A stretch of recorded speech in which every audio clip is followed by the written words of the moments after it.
గౌతమ్ ప్రసాద్ గారు, ఈ 6 మంత్రి పదవులు ఏవైతే పెండింగ్‌లో ఉన్నాయో వాటి గురించి అటు ప్రభుత్వంలో పాటు మిగిలిన ప్రతిపక్షాలుగా పార్టీలు కూడా అడుగుతున్నాయి. ఎందుకంటే తొందరగా ఈ మంత్రి పదవులు కేటాయిస్తే ఎవరి పాలన వాళ్ళు చేసుకుంటారు. తెలంగాణ ప్రజలకి సరైన పాలన అందుతుంది. అండ్ శాంతి భద్రతలకు సంబంధించి కొంత ఇష్యూస్ ఉన్నాయి కాబట్టి ఆ హోంశాఖ గానీ, మిగిలిన విద్యాశాఖ గానీ ఇవన్నీ కూడా కేటాయించాలి అని చెప్పి ప్రతిపక్షాలుగా మీరు కూడా అడుగుతూనే వస్తున్నారు.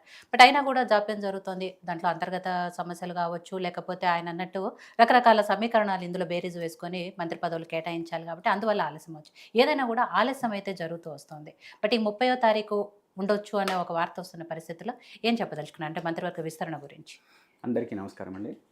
ఈరోజు అంటే కాంగ్రెస్ పార్టీ 6 మంత్రి పదవుల్ని నింపడం కోసం సుదీర్ఘంగా సమయం తీసుకున్నదని చెప్పేసి నేను అనుకుంటున్నాను.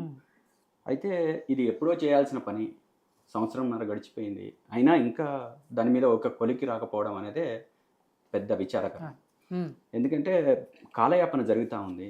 ఒకవైపు అంటే కాంగ్రెస్ పార్టీ పరిపాలన మీద అంటే ప్రజలంతా ఒక మంచి నమ్మకంతో ఆశావాహకంగా ఎదురు చూసిన సందర్భంలో రాష్ట్రంలో ఉన్న ప్రజలందరికీ ఒక నిరాశ వైపుగా వెళ్ళే వైపుగా కాంగ్రెస్ పార్టీ పరిపాలన కొనసాగుతూ ఉంది. దాంట్లో భాగంగానే మనం నిన్నటిదాకా ఏమనుకున్నాం, జనవరిలో సర్పంచ్ ఎలక్షన్స్ జరుగుతాయని అన్నారు. జనవరి పోయింది,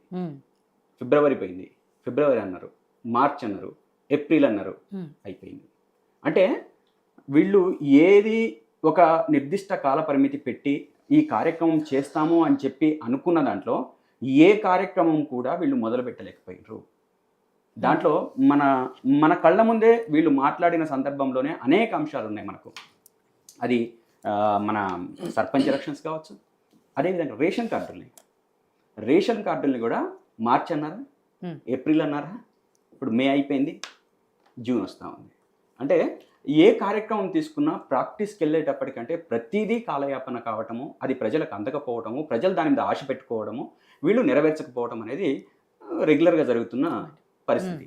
అదేవిధంగా ఇప్పుడు ఈ మంత్రి పదవుల్ని కూడా ఇక అయిపోతుంది అని చెప్పేసి చాలా కాలం నుంచి చెప్పుకుంటూ వచ్చి ఇప్పుడు 30కి పూర్తి చేస్తామని చెప్పేసి అని ఆ 30కి కూడా పూర్తి అయ్యే పరిస్థితి ఇప్పుడు కనపడట్లేదు. మొన్ననే అయిపోతుంది అని చెప్పేసి అనుకున్న దాంట్లో 30కి పడి 30 నాడు కూడా అయ్యే పరిస్థితి లేదు. నేను ఇవాళ ఒక పేపర్లో చూశాను, అది 30 కూడా కాదు 2వ తారీఖు అని చెప్పేసి వాళ్ళే ఏదో స్టేట్మెంట్ ఇచ్చారని చెప్పేసి తెలుస్తూ ఉంది. సరే, అంటే ఇక్కడ ఈ రాష్ట్ర ప్రభుత్వంతో పాటు ఈ రాష్ట్రంలో మనం ఈ పరిపాలన మంచిగా కొనసాగిస్తే కేంద్రంలో ఒక మంచి క్రెడిట్ కొట్టేయాలనే ఆలోచన అంటే వాళ్ళకి ఏం కనపడట్లేదు. ఎంతసేపు దీన్ని నాంచి ఇది బాగు చేసుకోకుండా దీన్ని చెడగొట్టుకొని దేశవ్యాప్తంగా కూడా చెడ్డ పేరు తెచ్చుకోవాలనే ప్రధాన ఉద్దేశంలో కాంగ్రెస్ ప్రధాన నాయకత్వం ఉందేమో అని చెప్పేసి నాకైతే అనిపిస్తూ ఉంది. లేకపోతే ఒక రాజ్యాంగబద్ధంగా ఫుల్ఫిల్ చేయాల్సిన ఒక 6 మంత్రి పదవుల్ని సంవత్సరం గడిచిన దాని మీద సీరియస్ యాక్షన్ ఎందుకు తీసుకోలేకపోతుంది? అంటే తెలియకనా? తెలిస్తే ఎందుకు చేయట్లేదు? తెలియకపోతే తెలుసుకొని ఎందుకు చేయట్లేదు? ఇది మన తెలంగాణ రాష్ట్ర ప్రజల దురదృష్టంగా నేనైతే చెప్పదలుచుకున్నాను. ఎందుకంటే ఈరోజు హోం లేదు, విద్యాశాఖ మంత్రి లేదు, ఇటువంటి మంత్రి శాఖలంతా లేకుండా ప్రజల పరిపాలన ఎట్లా కొనసాగుతుంది? ఈరోజు ఇప్పుడు మీ మాటల్లోనే వ్యక్తమైంది ఏంది, శాంతి భద్రతల సమస్య. ఈరోజు సీఎం గారి దగ్గర ఉన్నా కానీ శాంతి భద్రతల సమస్య ఉందని చెప్పేసి మాట్లాడుకుంటున్న స్థితి ఉందేనంటే ఇక ఈ పరిపాలన ఎంత ఘోరంగా ఉందో మనం అర్థం చేసుకోవచ్చు. ఇది ప్రజలకు అందించినంత కాలం అంటే ఈ మంత్రి పదవుల్ని ఫుల్ఫిల్ చేయడం కానీ లేదా పరిపాలనలో మీరు అనుకున్న కాంగ్రెస్ పార్టీ అనుకున్న విధానాలు ఏదైతే ఉన్నాయో, అదేవిధంగా 6 గ్యారెంటీల హామీలు కావచ్చు, ఏ అంశం తీసుకున్నా దాని మీద పూర్తిగా ఒక ఎఫర్ట్స్ పెట్టి అమలు చేసే దాంట్లో పూర్తిగా కాంగ్రెస్ ప్రభుత్వం ఫెయిల్ అయిపోయింది. ఈరోజు రైజింగ్ తెలంగాణ కాదు, ఫాలింగ్ తెలంగాణగా మారింది అనేది అయితే ఖచ్చితంగా చెప్పొచ్చు. ఈరోజు నిజం చెప్పండి, కాంగ్రెస్ పార్టీ రైతులు ఆనందంగా ఉన్నారని చెప్పేసి ఇందాక నాగన్న గారు అన్నారు. నిజంగా రైతులు ఆనందంగా ఉన్నారా? ఊళ్ళల్లోకి వెళ్ళండి.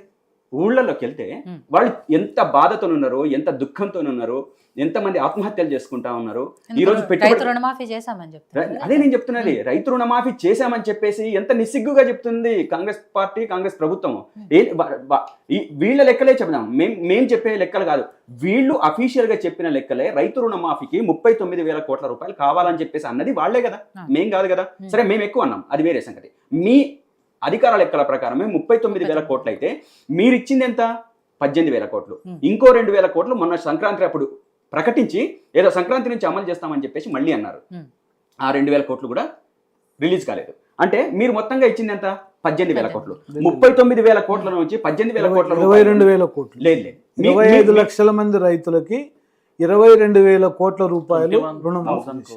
39,000 కోట్ల రూపాయలు మీరు ఇచ్చింది, మీరు అధికారికంగా లెక్కలు చెప్పింది. ఇప్పటికీ ఏదైతే ఎలిజిబుల్ రైతులు ఉండొచ్చు అని ముందు అంచనా వేసిన మాట ఉన్నది. కానీ ఏదైతే 2018 తర్వాత 2 లక్షల రుణమాఫీ ఉన్నదో ఆ 2018 నుండి ఉన్న వాళ్ళకి చేస్తామనే దాంట్లో 22,000 కోట్ల రూపాయలు రుణమాఫీ ఎలిజిబిలిటీ అన్నారు కదా. ఏం ఎలిజిబిలిటీ క్రైటీరియా తీసుకున్నారు? 2018 తర్వాత ఎవరైతే లోన్ తీసుకున్నారో వాళ్ళది రుణమాఫీ అని ముందే ప్రకటించడం జరిగింది. ముందు మీరు 39,000 కోట్లు అంచనా వేసుకున్నప్పుడు కూడా అదే కదా.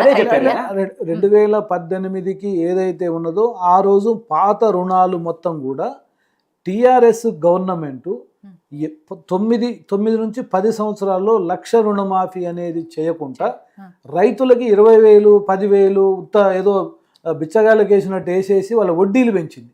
ఆ వడ్డీలు పెంచే వరకు ఆ రుణమాఫీ అదే పెరిగి బిఫోర్ 2018కి అది మోపైపోయింది రైతులకి. దానివల్ల టెక్నికల్ ప్రాబ్లం వచ్చి రుణమాఫీ పాత రైతులకి ఇది బీఆర్ఎస్ పాపం వల్లనే కాలేదు. బీఆర్ఎస్ 1,00,000 రూపాయలు 10 ఏళ్ళు చేయలేదండి రైతు. 10 సంవత్సరాలు చేసిరా?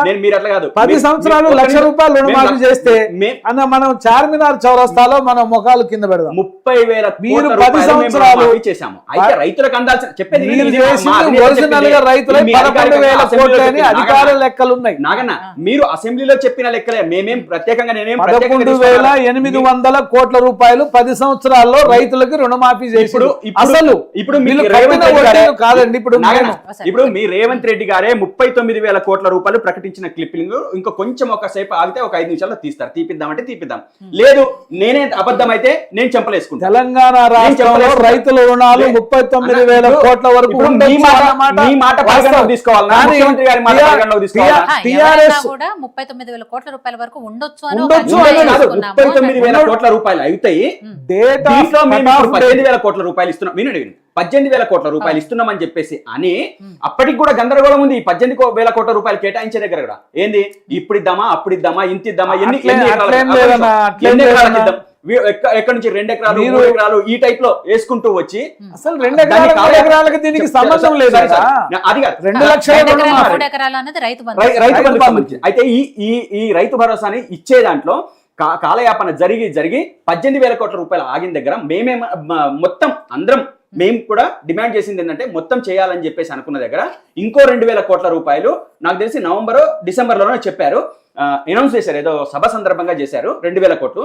అది ఎప్పుడు ఇస్తామన్నారు? మనం జనవరి పండగ నాటికి ఇస్తామని చెప్పేసి అన్నారు, మన సంక్రాంతి పండగకు. ఆ సంక్రాంతి పండగ పోయింది, ఇప్పటిదాకా ఏమీ లేదు. ఇది 39,000 కోట్లు. సరే అన్న, మరి మళ్ళీ మాట్లాడండి మీరు.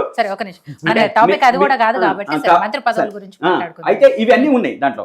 నేనేమంటున్నానంటే ఎవరు ఇప్పుడు రాష్ట్రంలో ఆనందంగా లేని పరిస్థితిలో కాంగ్రెస్ పార్టీ ప్రభుత్వ పరిపాలన కొనసాగుతా ఉందనేది నిర్దిష్టంగా చెప్పదలుచుకున్నాను. మీరు 6 మంత్రి పదవుల్ని ఎన్ని రోజులు మీరు ఫుల్ఫిల్ చేయకుండా ఉంటారో, అదేవిధంగా ఇక్కడ రాష్ట్రంలో ఈ పరిపాలనను కుంటుపడే విధంగా చేస్తారో, ఇక్కడ ఈ రాష్ట్రంలో సర్పంచ్ ఎన్నికలు జరపకుండా గ్రామ పరిపాలన కుంటుపడేటట్టు చేస్తారో, అదేవిధంగా రేషన్ కార్డ్స్ ఇవ్వకుండా మీరు ఎన్ని లక్షల రేషన్ కార్డ్స్ ఇస్తానన్నారో అన్ని రేషన్ కార్డ్స్ ఇవ్వకుండా పరిపాలన మొత్తం కుంటుపడేటట్లు చేస్తారో అది మీరు నిర్ణయం చేసుకున్నారు.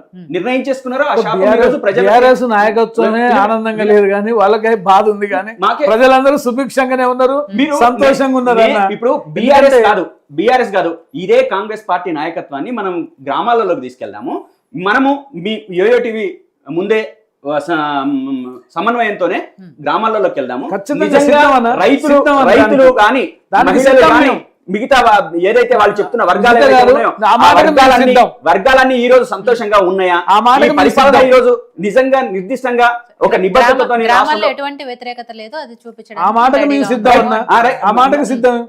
మేము చెప్తున్నాం కదా. ఇదే యోయో టీవీ సర్వే చేస్తే నల్గొండ జిల్లాలో ఎటువంటి రిజల్ట్ వచ్చిందో ఇంతకు ముందే మనం మాట్లాడుకున్నాం. అదేవిధంగా ఇప్పుడు ఏ ప్రాంతానికి వెళ్ళినా మాట్లాడుకోవడానికి ప్రజలు మాట్లాడుతున్నారండి. మైకులు తీసుకెళ్ళి ముందు పెడితే న్యూట్రల్ గా అంటే ఇది ఆర్గనైజ్ చేసింది కాదు. ఎవరన్నా సరే ఒక లేదన్నా, అది ఓన్లీ బీఆర్ఎస్ నాయకత్వానికి తప్ప మాకేం సంబంధం అండి? ప్రజలందరూ సంతోషంగా ఉన్నారు. మాకేం సంబంధం అన్న, చెప్పండి? ఒకటి, ఇప్పుడు మీరు అంటున్నట్టు ఒక గ్రామానికి వస్తే మీరు రండి, మా నియోజకవర్గం హుజూర్ నగర్ మండలం ఒక బూరుగడ్డ అనే విలేజ్ నేను తీసుకుపోతా రండి. అక్కడ ఉన్నటువంటి ఏ పార్టీ అడగొద్దు, పోదాం. ఒక కుటుంబం, నేను మొన్న పోతే ఒక కుటుంబంలో 4 అన్నదమ్ములు ఉంటారు. వాళ్ళు చెప్తున్నారండి, ఏమన్నారంటే, ఏంది నాగన్న గారు మంచిగా ఉన్నది, మీరు రుణమాఫీ చేయటం మాత్రం గతంలో మాకైతే ₹1,00,000 రుణమాఫీ కాలేదు.